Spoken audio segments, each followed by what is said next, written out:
खबरों की वही तस्वीर, बिना बदले बिना डरे, जज्बा सच का लिए, सच दिखाते हैं आपके जरूरत की खबर। राजधानी दिल्ली में पहली बार मानव सेवा एवं शिक्षा संस्थान रजिस्टर्ड दिल्ली के तत्वाधान में अंतर्राष्ट्रीय ख्याति प्राप्त कथावाचक परम पूजनीय पंडित प्रदीप मिश्रा जी सीहोर वाले के दिव्य मुखारबिंद से भगवान शिव की महिमा श्री शिव महापुराण कथा का दिव्य आयोजन 21 मई से 27 मई 2025 तक आयोजन होने जा रहा है। इस पावन अवसर पर विशेष पहल के तहत श्री रामचरितमानस पूजा ग्रंथ का निःशुल्क वितरण किया जाएगा। उन सभी परिवारों को जिनके पास यह पावन ग्रंथ उपलब्ध नहीं है, उनका उद्देश्य सनातन धर्म की शिक्षाओं को आमजन विशेषकर युवाओं तक पहुंचाना है। इस महामंगल आयोजन की पूर्व सूचना एवं समस्त सनातनियों को निमंत्रण हेतु इस प्रेस वार्ता का आयोजन किया गया। प्रेस वार्ता में मुख्य अतिथि के रूप में उत्तर पूर्वी दिल्ली सांसद मनोज तिवारी, संस्था अध्यक्ष कौशल गर्ग, मुख्य संरक्षक श्री कृष्ण बंसल, चेयरमैन संजय गुप्ता, श्री त्र्यंबकेश्वर नासिक हनुमान मंदिर के महासचिव डॉक्टर महंत गौरव शर्मा, संस्था मीडिया प्रभारी अभिषेक दुबे के साथ समस्त संस्था के सम्मानित पदाधिकारी द्वारा विस्तृत जानकारी दी गई। इस मौके पर उत्तर पूर्वी दिल्ली के सांसद मनोज तिवारी ने कहा कि अब समय आ गया है कि रामचरितमानस को सिर्फ लाल कपड़े में बांधकर रखने की बजाय उसको पढ़ा जाए, समझा जाए और जमीन पर उतारा भी जाए। यह ग्रंथ सनातन धर्म की आत्मा है, हमें युवाओं को इसे जोड़ने की जरूरत है। सभी ने इस आयोजन और धार्मिक जागरण और सांस्कृतिक पुनर्जागरण का महान प्रयास बताया है और अधिक से अधिक दिल्ली वासियों के साथ समस्त देशवासियों को सम्मिलित होने की अपील भी की है। और क्या कुछ कहना था, आप खुद सुन लीजिए हमारे संवाददाता संदीप कुमार की इस रिपोर्ट में। आज 4 मई 2025 को रविवार के दिन हम लोग एक बड़ी सोच के साथ कुछ जानकारियां देने जा रहे हैं, कुछ अनुष्ठान कर रहे हैं दिल्ली में। और हमारे बाईं तरफ कौशल जी बैठे हैं, कौशल गर्ग जी, और ये सभी साथी, इनका परिचय कौशल जी अभी कराएंगे। बहुत लंबे समय से हम लोग रामचरितमानस को लाल कपड़े में बांधकर अपने अपने घरों में रख दिए। श्रद्धा के लिए बहुत अच्छी बात है, शुभ है, लाल कपड़ा और उसमें बांध करके हमारे शास्त्रों को, वेदों को रखना ही चाहिए। लेकिन रामचरितमानस को सिर्फ लाल कपड़े में बांध करके ही अगर हम रखेंगे तो उसके भाव को हम समझ नहीं पाएंगे, और हमारे देश में ऐसा ही हुआ।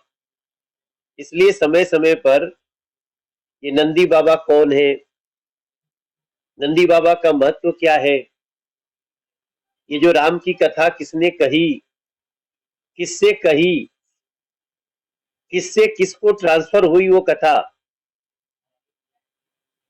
ये सब जानकारियों से खास तौर से युवा वर्ग उससे थोड़ा सा अनभिज्ञ रह गया, या यूं कहें कि वो थोड़ा थोड़ा दूर हो गया। हमारी शिक्षा पद्धति भी अंग्रेजों के शासन के बाद हम लाड में काले की पद्धति में आ गए। तो हमारा जो गुरुकुल का पढ़ाई था, जिन पढ़ाइयों से हम अपने बच्चों को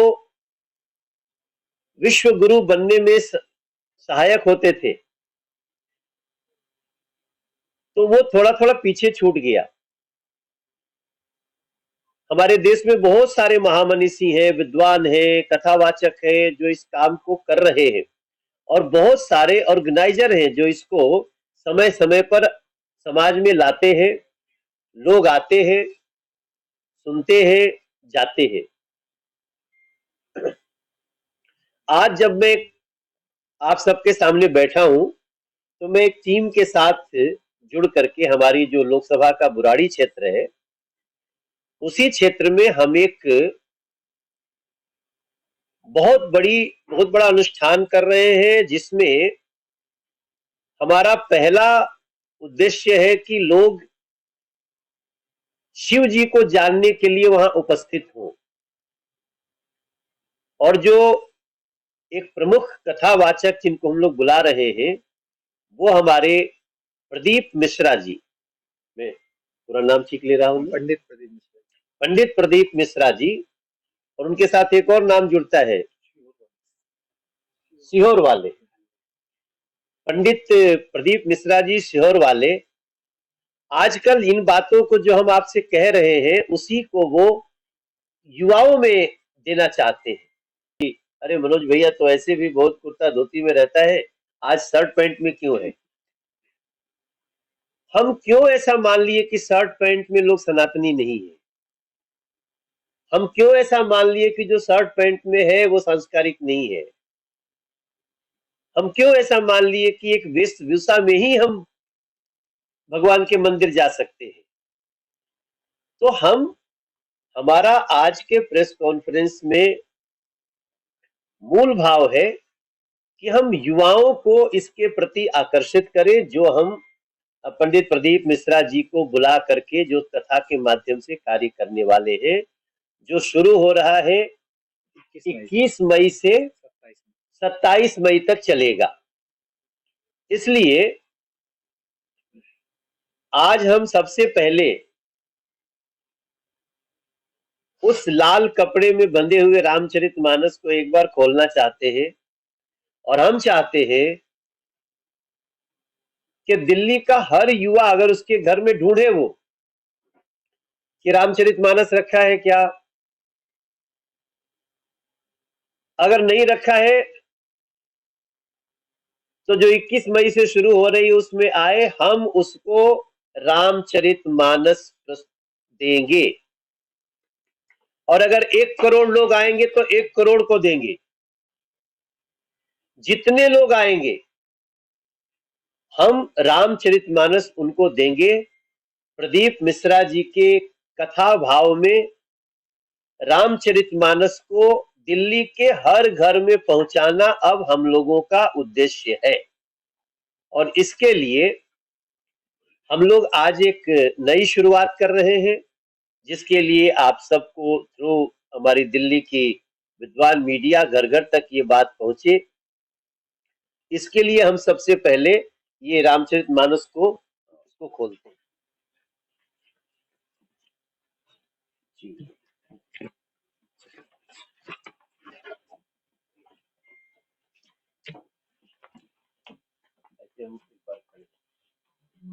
प्रेम से बोलिए सियावर रामचंद्र भगवान की जय, सीता मैया की जय, बजरंगबली हनुमान जी महाराज की जय।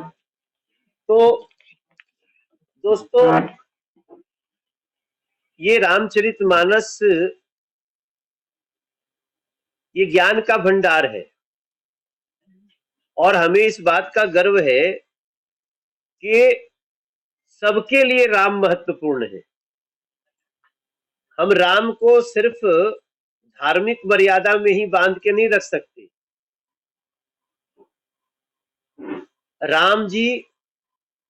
राम एक पुत्र भी हैं, राम एक पति भी हैं, राम सखा भी हैं,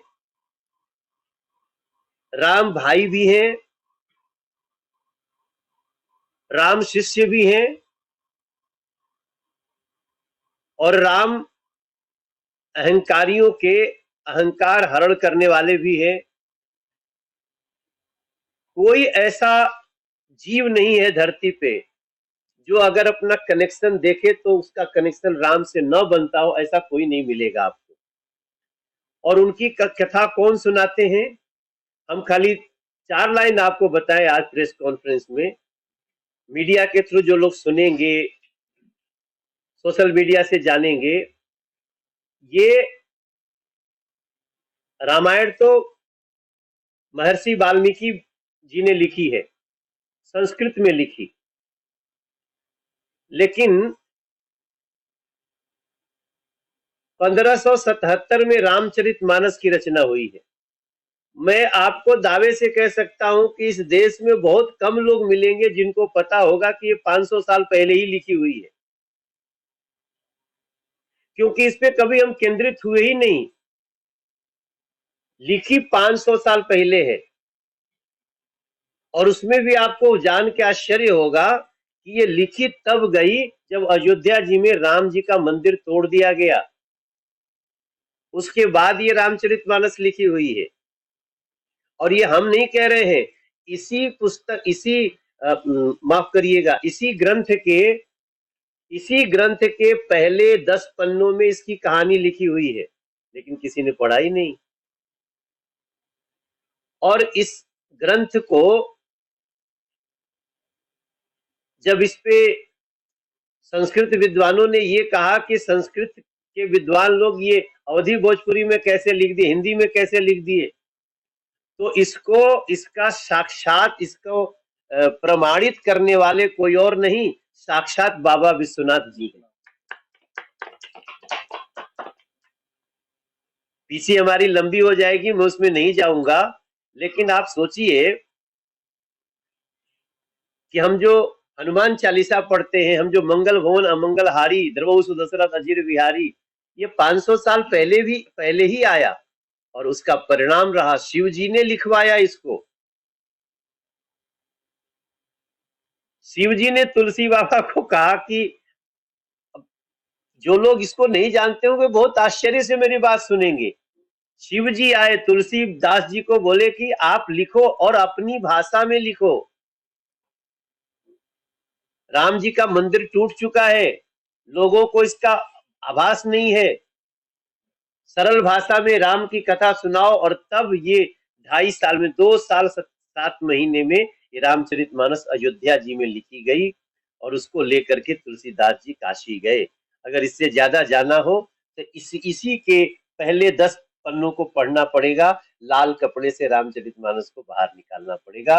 और इसमें और भी गूढ़ बातें समझनी है तो 21 मई से लेकर 27 मई तक बुराड़ी में इस अनुष्ठान में आना पड़ेगा।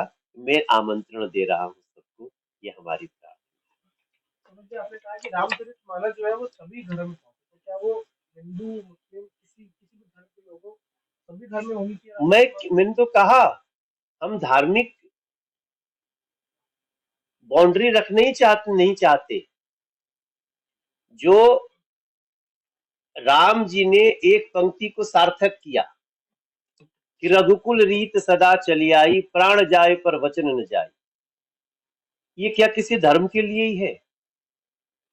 हम जो कहें वो हमें करना है, हमें अपने वादे पे खड़े रहना है। क्या ये किसी सिर्फ एक धर्म तक सीमित रह सकती है? प्रात काल उठ के रघुनाथा, मात पिता गुरु नाम ही माथा।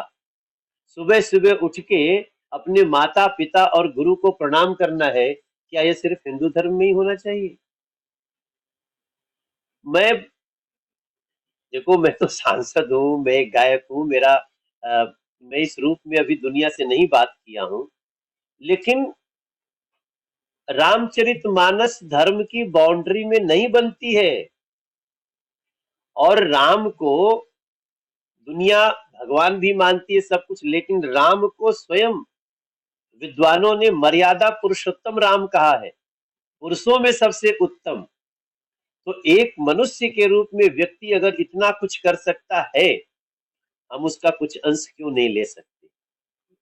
उसकी मर्यादा, इसी बात को लेकर के हम लोग प्रदीप मिश्रा जी की ये जो कथा है उसको भी सुनना है, और रामचरितमानस को हमें घर में। मनोज जी, कोई टारगेट है कि कितने घरों तक जाना है, कितने लोगों तक जाना है, खासतौर पर सिर्फ दिल्ली तक सीमित रहेगा, क्या क्या रहेगा, इसके लिए कोई प्लान है? ये तो हम लोग दिल्ली की जिम्मेदारी लेते हैं। हो सकता है कोई और राज्य में कोई कौशल गर्ग निकल जाए, कोई और। अपनी संस्था का पूरा नाम क्या है? मानव सेवा शिक्षा संस्थान। मानव सेवा शिक्षा संस्थान किसी और राज्य में निकले। हम दिल्ली के प्रत्येक घर में जहां रामचरितमानस नहीं पहुंची है, वहां हम इसको अपनी तरफ से देंगे, निःशुल्क देंगे। आप हमारी कथा में आइए, रामचरितमानस देखिए। अपमान करने वाले तो ऐसे भी करते हैं, लेकिन जब जानते ही नहीं हो तो आपको बोलने का अधिकार तब होना चाहिए जब आपको जानकारी हो जाए। इसी के लिए तो हम कथा भी करवा रहे हैं, ज्ञान प्रवाह होगा। तो रामचरितमानस के भावों को जो बिना समझे ही कुछ बोल देते हैं, उनको भी समझाने का एक हमारा 21 से 27 मई तक का ये प्रक्रम है।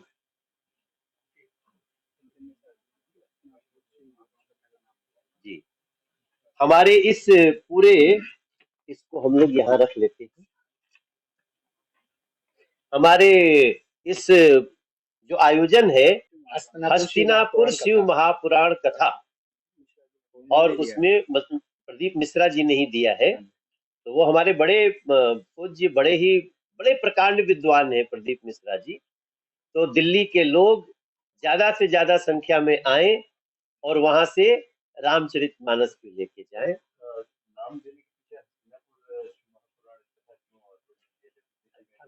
देखिए, उसका बड़ा मूल है कि हम इन पौराणिक कथाओं को अपने वर्तमान से जोड़ना चाहते हैं। इसलिए जब देखिए, हस्तिनापुर क्या है, बहुत लोग हस्तिनापुर से बंधे हुए हैं, कुछ लोग खूंटा तोड़ा के चले गए हैं।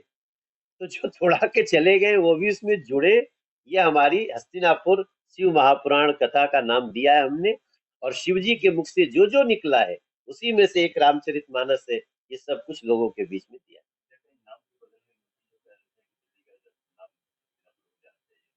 अब इसके बाद वाली बात फिर बाद में करेंगे। आज बस इतना ही। आप सब, और हमारे कौशल जी से मैं बोलूंगा, कुछ अगर हमसे छूट गया हो तो आप उसमें बोलें। आप सभी को सादर नमन है। हमारी संस्था के संरक्षक हमारे सांसद जी, उन्होंने बहुत विस्तार से सब कुछ बता दिया है। ये कार्यक्रम दिल्ली में पहली बार हो रहा है। 4 साल से हम प्रदीप मिश्रा जी का समय मांग रहे थे, उनका समय नहीं मिल पा रहा था। दिल्ली के लाखों भक्त उनका इंतजार कर रहे थे कि वो कब दिल्ली में आए और कब उनकी दिल्ली में कथा हो। दिल्ली में कोई भी स्थान अवेलेबल नहीं था। सांसद जी के ही लोकसभा क्षेत्र में वो स्थान हमें मिल पाया, और सभी के सहयोग से वो स्थान हमें मिला, तो हमने उसे बुक किया है। 20 तारीख को भव्य कलश यात्रा है, 20 मई को, जिसमें तकरीबन 10,000 सौभाग्यवती महिलाएं कलश उठाएंगी। 1.5 किलोमीटर का कलश यात्रा का सफर रहेगा। उसके बाद 21 तारीख से 27 तारीख तक हर रोज शिव पुराण कथा होगी, जिसका समय 2 से 5 रखा गया है। 5 बजे के बाद 7 बजे से 10 बजे तक हर रोज श्याम बाबा का भव्य कीर्तन भी होगा। 21 मई को अजय याकनिक जी सुंदरकांड का पाठ करेंगे। 27 तारीख को कन्हैया मित्तल जी और ये सब लोग आएंगे भजन गाने। हर रोज श्याम बाबा का कीर्तन भी होना है। तकरीबन 20 से 25 लाख लोग इस कार्यक्रम में सम्मिलित होने वाले हैं। 1 लाख लोग पंडाल में ही रहेंगे 7 दिन, जिनका सुबह नाश्ता, दोपहर का खाना, रात का खाना कंटिन्यू 7 दिन चलेगा। इस तरीके से सारा कार्यक्रम किया गया। पुलिस प्रशासन हमारी पूरी मदद कर रहा है। 3 से 4 हजार पुलिस के कर्मचारी सारी व्यवस्था संभालेंगे। हमारी मीटिंगें चल रही हैं, ट्रैफिक की भी पूरी व्यवस्था की जा रही है। इस तरीके से सारा कार्यक्रम है। जिस तरीके से गर्मी का माहौल और देखा जाता है, आप तो बढ़ती संख्या में पहुंचते हैं। अभी यहाँ कतौरी मांग प्रशासन की तरफ से रोक लगाने की मांग हुई, तो अब कैसे आपका इंतजाम रहेगा? उसके लिए हम अधिक से अधिक कूलर, अधिक से अधिक पंखे, 10-20 हजार तो हम पंखे ऐसे करने वाले भी हाथ हैंड फैन भी लेकर आ रहे हैं, जो हम सभी भक्तों को देंगे, क्योंकि कोई भी भक्त ऐसा न रहे। और ठंडे पानी का इंतजाम भरपूर मात्रा में किया जा रहा है, इसके लिए सारी व्यवस्था की जा रही है। ऐड करना चाहते हैं तो कर दीजिए। मेरा तो सबसे आप लोगों से नमस्कार। सभी दिल्ली वासियों से निवेदन है, इस कथा में आए, शिव पुराण कथा में पंडित प्रदीप मिश्रा जी की, जो दिल्ली में पहली बार हो रही है, और पूरी व्यवस्था जो है सांसद जी की देखरेख में हो रही है, जो कि हम सांसद जी का जो है पूरा एहसान होगा। दिल्ली की जनता पर इतना एक ज्ञान गंगा जो है दिल्ली में बह रही है, बहेगी। और हम सबसे प्रार्थना करेंगे, दिल्ली वासियों से भी, बार बार से भी, आप आए और इस कथा का जो है पूरा आनंद उठाएं और सदमार्ग पर चलें, जिससे देश की भी तरक्की होगी और हमारी बुद्धि भी जो है पवित्र पहुंचाएंगे, शिव जी की भावना को जगाएं। दयाराम गुप्ता, मैं अलवर राजस्थान, कहीं बैठी हों तो हाथ हिला सकती हैं, कहीं बैठी हों तो हाथ हिला सकती हैं। और अगर आई हो बच्चे को लेकर तो मेरे बाबा